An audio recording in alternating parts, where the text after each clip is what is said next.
Hello, this is Elaine Plybon, and you are about to watch Virtual Learning Alternatives to Meet Every Student's Needs. I am the Learning Coordinator for Virtual and Blended Learning in Keller ISD, and that is the capacity with which I'm going to be speaking to you today. Our program has many facets, but we will be focusing in on one part of that puzzle. The bulk of our students in the virtual learning program are in our virtual program and our blended program, which I would be happy to talk to you about some other time. But today we're going to be talking about our alternative programs. These programs, although they have the fewest number of students, are my favorite programs because they sincerely meet the needs of individual students. Alternative programs, we are thinking about those students who are at risk of failure or dropout. Many times we have to rethink our definition of failure. As in this comic, we can define success as a slowing of failure. As a teacher in the classroom, I like to always point out to my students, you didn't just fail this 6 weeks, you were 60% towards passing. There's a little bit of a shift there when we talk about how far you have come and how far you have to go rather than you have failed. With that philosophy in mind, Keller ISD has met the needs of our alternative students in 3 levels. First is grade remediation. This is just-in-time remediation when they have just failed a unit or 6 weeks. Second is credit recovery when they have failed an entire semester. And third is our Dropout Prevention program. While I'll mostly be talking about our Dropout Prevention program during this video, I will briefly discuss how we are doing our grade redemption and credit recovery programs. When we began the design process for our grade remediation program, we tried to think about what was going to work best for our teachers and for our students, as well as our administration. We tried to think of all the stakeholders. And what we've ultimately come up with, I believe, has really worked well. One of the things that has worked well about it, it is completely teacher controlled. The teachers are able to use it when they need it and not use it when they don't think it's appropriate for that student. They have the option of doing it as soon as a student fails an assignment, or they can do it as soon as a student has failed for 6 weeks, or even a couple of 6 weeks. It is all up to them. The district supports them by providing core content in all areas that we have created course packages in Canvas using our Edgenuity content imported into Canvas so that teachers are able to pull that content into their course or create a separate remediation course and have their students complete the alternative work. These course packages have been created as complete courses, as you can see on the 2 images on the left, or we have also created course packages that are built by 6 weeks. The 6 weeks NPR courses are built to the district scope and sequence and include formative and summative assignments. These are images of what the grade remediation looks like in Canvas. The image on the left shows you the structure within the modules. Typically there is a warm-up, instruction, and an assignment and a quiz. There may be more than one assignment, and within the instruction there are interactive practice built in. We also add unit tests and cumulative exams. On the right, you can see an example of how it looks within the Canvas environment. The students are logged into Canvas. They don't ever have to know their Edgenuity login. It is all pulled in as an external tool, and it appears to them that they are just in their Canvas course doing the work. The assignments and the quizzes do report back to the Canvas gradebook. I would imagine that our credit recovery program is very similar to the credit recovery programs you may be familiar with. In Keller ISD, students who have 2 or more half credits to recover can be scheduled into a class period of the day. Otherwise, students can work on credit recovery outside of their schedule. We do have summer school during the months of June and July that the students are not charged for, and they can work on at home. The only time they have to come in is for a brief orientation at the start, and then they have to come in to take their final exam.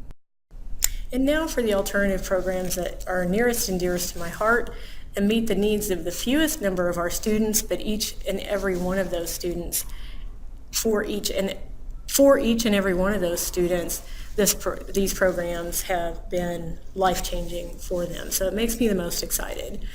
A few years ago, we started with Panther Academy at Fossil Ridge High School, where we had a handful of students who needed several credits to graduate. They were at very high risk of dropping out, and we started our dropout prevention program there called Panther Academy. The next year, Timber Creek High School asked, can we do that too? And they started flight school. And then this year, we have got Central High School joining in with Ignite Academy. I'm going to talk about the common features among the three academies, and then I'll kind of hone in on the models that they're each using, because each is unique. We give the campus administration the ability to tailor their program to fit the needs of their unique blend of students. But the common features among all of them is, first off, identification of students that would be right for this program. This might be students who have applied for but not been able to get into our district alternative school. This might be students who are literally handing in their dropout paperwork. That has happened many times. And then it might be that our counselors or our principals maybe have identified a student that just seems to, as we like to say it, just can't do school. And they would be really good students to have in this program. They are, of course, all at-risk students. And these students may have both original credit courses that they still need to graduate and credit recovery courses that they need to graduate. We do give them those courses, 2 courses at a time. This is so that they can see progress, but also so that they don't have to work on the same course all day long. They're able to kind of switch back and forth. And then all of our programs use this as a school within a school. They have dedicated space that's separate from the rest of the population of school, and the arrangements in those rooms are often very comfy and have household type furniture in them or many different seating alternatives. They all are a very small number of students in those classes. The most that I believe that we've ever had in a program at any one time is about 18. Usually it's more like under 12. Just as there is no one car model that would fit the needs of every individual who is looking for a car, or even one individual throughout every aspect of their life, we have many different models of dropout prevention. And even within those models, there is some flexibility. Often there will be teams of people who will review progress of students and then try to figure out what's going to work best for that student. I have not put any of this information on the next few slides, so you might want to take some notes. I can also provide a little handout for you if you'd like. I'm going to give you my email address at the end of the video. So Panther Academy, which was our first one, again at Fossil Ridge High School, we have used 3 different models there over the years, and the one that is working the best, I'm not even going to talk about the others, but the one that's working the best right now for Fossil Ridge is that we have a prayer professional who is there all day, and she manages all the enrollments. She monitors the progress of the students. She is a liaison between the students and their original credit teachers. And she is responsible for that relationship building piece and community building piece that we have found to be so vital in the success of these programs. Our students at Fossil Ridge have to be in that classroom all day long. This is different than our other 2 school campuses, which I will talk to in a moment.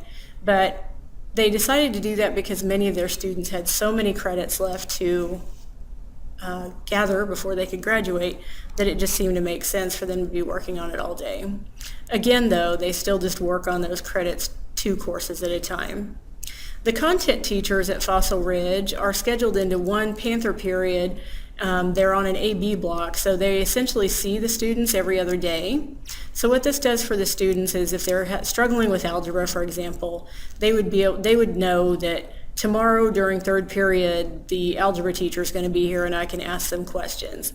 Those teachers are also trying to build relationships with the students and monitor their progress. Students are at the school that whole day. They are not allowed to go to any elective classes. They're essentially withdrawn from all of the classes that they're in at the time that they're taken into Panther Academy, and they complete all of their coursework in that environment. For flight school, which is at Timber Creek High School, they are the Falcons, that's where they came up with flight school. There is a teacher, a certified teacher, who oversees the enrollments, and she monitors progress in community building, much like the paraprofessional over at Fossil Ridge does. She is in contact with content teachers when they are needed. There is not teachers who rotate through on that system, but she is able to pick up the phone and call a teacher and have them come by and help students. So they do have content teacher support, it's just not scheduled. Students at Timber Creek are at the school for half of a day, long enough to be considered a full-time student. This is one of the incentives that they have to work hard and get this done, is that they can go on ahead and be there for the morning and then have a full-time job. Often that's the case. Some of them have full-time jobs, or they have families they need to take care of, or something else that makes it so that they can't be there for a whole day. Others, as I said earlier, just simply don't do well in school, and they do well with more self-guided kind of instruction. At Timber Creek, students have to sign a contract, and they're held to their commitment, and they're held to a code of conduct. They are championed for the decision that they have made, and I believe that makes a big difference. And I'll talk more about that when I talk about the tips that we have learned. At Ignite Academy, which is our newest one, that's at Central High School, they modeled theirs largely after flight school. Their students are also in there for 4 hours a day. One difference between Ignite Academy and flight school is that they have 2 content area teachers who share that responsibility of enrollments and monitoring progress. And they are on an AB block, as all of our high schools are. And so the students see one teacher on A days and one teacher on B days. This has pros and cons to it, and I'll talk more about that when we talk about the tips that we have learned. And here we are, already ready for the tips we've learned. So, as with any kind of program, there's things to be learned, and I know that we have a lot to learn from here on out as well. And with the changing of the students that are in the programs, the teachers that are in the programs, we will continue to adapt and change this program because it has to meet the needs of whatever students are in it. What we have learned is that the schools that have the contract, and also who make this a sort of status thing, like a privilege, make students feel like this is a positive choice that they are making in their lives, rather than focusing. Remember at the start I talked about, rather than focusing on the failures, focus on how close they are to getting done. That sort of a philosophy and helping students to feel like, hey, this is my opportunity, is making a huge difference. The full school day that we have at one campus might be good for some students, but it's not necessarily going to be good for all. My suggestion would be to have, if you want a program to be available for full day, have still the option of students not having to be there for the whole day. Especially if they don't have as many credits to graduate, it'll be easy to justify, hey, these students only have to be here half day and these students have to be here full day. I would not like to see a new program have something that is really set in stone on this. I think that you need to be able to be adaptable. At flight school at Timber Creek, that teacher actually has that room for the whole day. So students, if they want to stay for the whole day, they can. And then she's rotating credit recovery students through her room throughout the day who are not part of flight school. One person responsible for the community building is really what is ideal.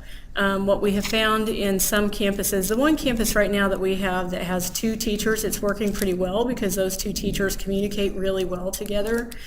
We have had that in the past at another school, and it didn't go well because they did not communicate well with each other. And one teacher would tell a student one thing, and the next teacher would come in and say, "We're not going to let you do that," and he'd say, "Well, the other teacher said we could." So it can kind of cause some division and kind of unrest. So it's really good to have that one person who's responsible for the consistency in that classroom for the students.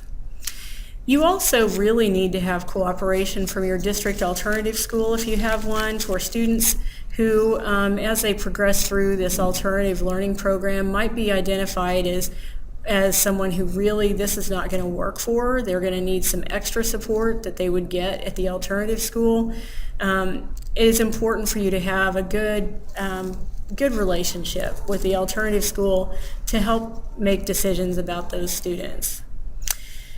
And then the last two items that I'm going to bring up about tips are actually perhaps the most important. First is goal setting.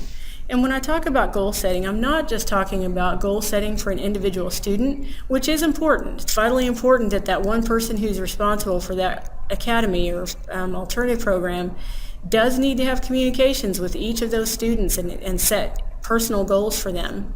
But it also helps to set up goals for the group as a whole. For example, they might say, okay, students, how many credits are you all going to finish by the end of this month? And it's a cumulative for the whole group. If they say, we're going to finish 8 credits this month, keep a tally on the board and celebrate every time that somebody finishes a credit. In this manner, students will hold each other accountable often. Another goal setting item would be to have goal setting about attendance. Often our students that are at risk, we're also not really good at attending school. So setting some goals about attendance is important too, and holding students accountable to that. And lastly, it's super important to celebrate every success.